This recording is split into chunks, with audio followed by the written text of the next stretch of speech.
169 اندازه سرعت متوسط متحرکی که معادل مکان زمان آن در SI به صورت T2 برای BT منهای 2 است در بازه زمانی 0 تا 5 ثانیه 4 متر بر ثانیه است.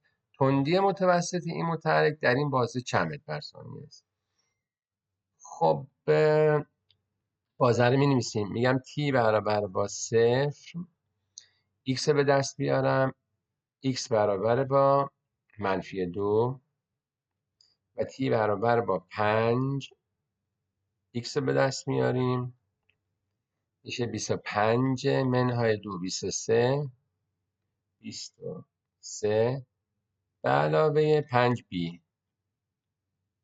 خب به من گفته اندازه سرعت متوسط V average برابر با 4، پس برابر با اندازه دلتا X. خب دلتا X هم میشه 23 منهای 2 میشه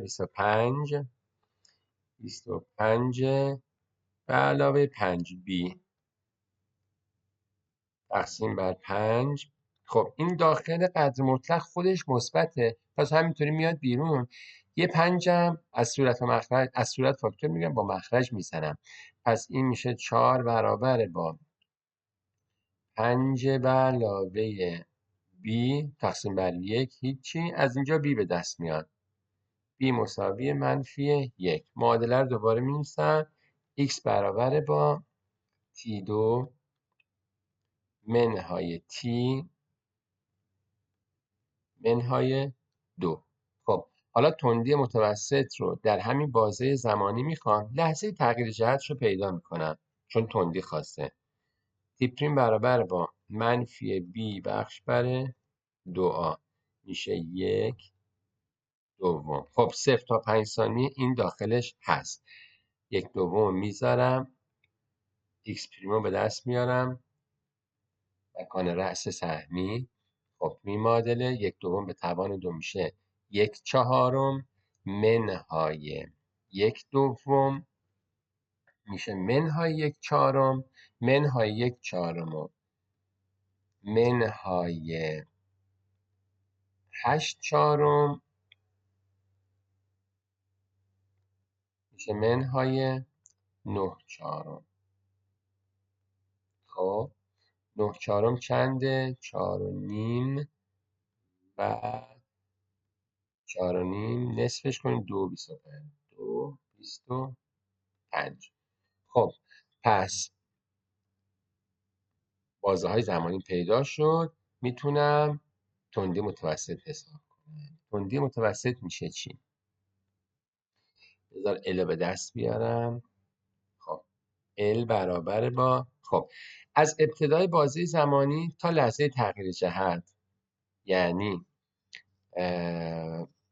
بذار یه خلاصه براتون بنویسم اینجا گیج نشید. من زمانهامو اینطوری به دست آوردم، یعنی لحظه T1 برابر با 0، Xش برابر با -2. لحظه تغییر جهت هم طبق اون روالی که همیشه می نویسیم 1/2. Xش چنده؟ Xش -2.25.